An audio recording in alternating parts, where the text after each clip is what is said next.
లింగంనేని రమేష్ గారు టికెట్లు కొన్నారు, వీళ్ళందరూ వెళ్ళారు. అక్కడ జాతీయ సమస్యని ఏదో ఉపన్యాసాలు చెబుతున్నారు. ఇక్కడ ఇంత ఘోరాలు జరుగుతుంటే అక్కడ ఉపన్యాసాలు నాకు అర్థం కాలేదు. అక్కడికి వెళ్ళి తెలంగాణ గురించి మాట్లాడుతున్నాడు. అక్కడ దాకా ఇక్కడే పెట్టుకోకూడదు. మొన్న హోటల్లో బుక్ చేసేవాడు కదా లింగంనేని రమేష్, అక్కడే పెట్టుకొని మీటింగు. అక్కడికి వెళ్ళి ఏంటి నాకు అర్థం కాల.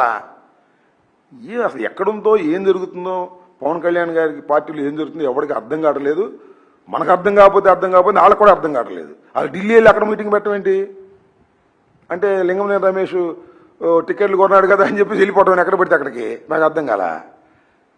విజయవాడలో ఇంత ఘోరం జరుగుతుంటే అది కూడా నీ అభిమాని, జనసేన అభిమాని, కాపు సోదరుడు వాడిని చంపేస్తే ఇంకో ఆయన అంటాను వాడు మర్డర్ కేసులో ఉంటే చంపేస్తావా? మర్డర్ కేసులో చంపేస్తావా? నేను అడుగుతా ఉన్నా. దీనికి మాట్లాడ్డా పవన్ కళ్యాణ్ గారు నేను విమర్శిస్తే ఈ చనిపోయిన కుర్రోడి మేనలుడు నన్ను ఇష్టం వచ్చినట్టుగా మాట్లాడాడు, మా పవన్ కళ్యాణ్ తిడతామని సంగతి తెలుస్తానని. మరి వాళ్ళ కుటుంబంలో కొన్ని చంపేశారా పోలీసులు? మాట్లాడమంటే ఆ పక్కన సిఐ గారు ఆడు మర్డర్ కేసులో ముద్దాయండి, మర్డర్ కేసులో ముద్దాయి చంపేస్తారా? ఇంతమంది మర్డర్ కేసులో ముద్దాలు ఉంటారు, చంపేస్తారా అండి? మీరు తీసుకెళ్ళి చంపేసి కృష్ణలంకలో తీసుకెళ్ళి బూడి చేసేసి బూడి తీస్తారా? ఆ తల్లి అడుగుతుంది, అయ్యా చంపేస్తే చంపేసావు, డెడ్ బాడీ ఇవ్వమంటే ఎక్కడుంది డెడ్ బాడీ? తీసేశారు డెడ్ బాడీని కూడా. కాల్ చేసి పూజ చేస్తే తీసేవాళ్ళు కాల్ చేశారు, బూడిద ఇంకా ఉంది. ఆ బూడిదన్న ఇవ్వని అడుగుతున్నారు వాళ్ళు. కృష్ణానదిలో కలుపుకుంటాం, కాశీలో కలుపుకుంటాం, లేకపోతే కళ్ళేపల్లి కృష్ణానదిలో కలుపుకుంటాం ఇవ్వమంటే అది లేదు బూడిద. ఇంత దారుణాలు జరుగుతుంటే నీ అభిమానులు, నీ కులపోళ్ళు చచ్చిపోతుంటే పోలీసుల చేతిలో, తెలుగుదేశం వాళ్ళ చేతిలో చచ్చిపోతుంటే నువ్వు అక్కడికి వెళ్ళి ఏదేదో మాట్లాడితే ఏం ప్రయోజనం అనేది నా పాయింట్.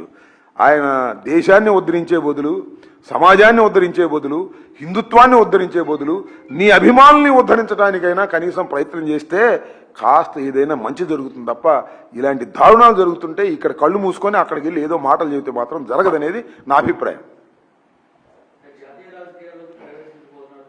ఇంతకు ముందే జాతీయ రాజకీయాల్లో ఉన్నాడుగా, బీజేపీతో కలిసి పోటీ చేయలే మొన్న తెలంగాణలో. అంటే అదేదో స్వామి చెప్పినట్టు రిలీజ్ అయిన సినిమాని మళ్ళీ రిలీజ్ చేసాం లాభం? రీటేకా, రిలీజా లేకపోతే రీమేకా నాకు అర్థం కాల. ఈ జాతీయ రాజకీయాల్లో ప్రవేశిస్తున్నాననేది ఇది రీమేక్ సినిమా లాంటిది అనుకుంటా నేను అనుకోవటం. అందుకని ఏముంది, ఇంతకుముందు తెలంగాణలో నువ్వు పోటీ చేసావు కదా, బీజేపీ నువ్వు కలిసి పోటీ చేసిన మాట నిజం కదా. సరే అప్పుడేం ఓట్లు రాలేదనుకో, అది వేరే విషయం. అంటే ఎప్పటికప్పుడు ఏదేదో గుర్తొచ్చినప్పుడల్లా మాట్లాడితే హాస్యాస్పదంగా ఉంటుంది. కాస్త తెలుసుకోండి పవన్ కళ్యాణ్ గారు రాజకీయాల గురించి. రాజకీయాలు మీరు ఇన్ని సంవత్సరాలు ఉన్నా కూడా రాజకీయాలకు పనికొచ్చేటటువంటి పరిజ్ఞానాన్ని మీరు సాధించలేకపోవటం చాలా విచారకరం, బాధాకరం. అది చెప్పడానికి కూడా నాకు సిగ్గుగా ఉందని మనవి చేస్తున్నాను. ఆంధ్ర ఎవరికైనా హక్కు ఉంది కదా, అది మీ ఇష్టం, అది పార్టీ వాళ్ళ ఇష్టం. ఇప్పుడు మేము వైఎస్ఆర్ కాంగ్రెస్ పార్టీ ఉంది, వెళ్ళి తమిళనాడులో పోటీ చేస్తే కాదంటారా చట్టబద్ధంగా? మా ఇష్టం అది. మేము పోటీ చేయకూడదామన్నా పోటీ చేయలేదు, ఆయన పోటీ చేయలేమని పోటీ చేయమను. ఆ భారతదేశంలోనే కాదు, అవసరమైతే శ్రీలంకలో కూడా వెళ్ళి పోటీ చేయమని ఎవడు కాదన్నాడు? పోటీ చేయడానికి ఎవరికైనా కొంత గెలుస్తారా గెలవరా అనేది వేరే విషయం. ఇదేంది దీనికేంటో మధ్య మధ్యలో ఉగ్ర రూపం వచ్చినట్టు తెలంగాణ వెళ్ళి ఒక మీటింగు, ఢిల్లీ వెళ్ళి ఒక మీటింగు, టికెట్లు కొనేవాడు ఉన్నాడు కదా అని ఎక్కడ పడితే అక్కడికి వెళ్ళిపోయి మీటింగ్లు పెడితే ఏం లాభం చెప్పండి. సో ముందు అసలు ఆంధ్రప్రదేశ్లో ఉన్నటువంటి నీ రాజకీయ పక్షం మీదే నువ్వు దృష్టి పెట్టలేని వాడివి. నీకున్న 175 నియోజకవర్గాల్లోనూ నీ కార్యకర్తలను సంతృప్తి పరచలేని వాడివి.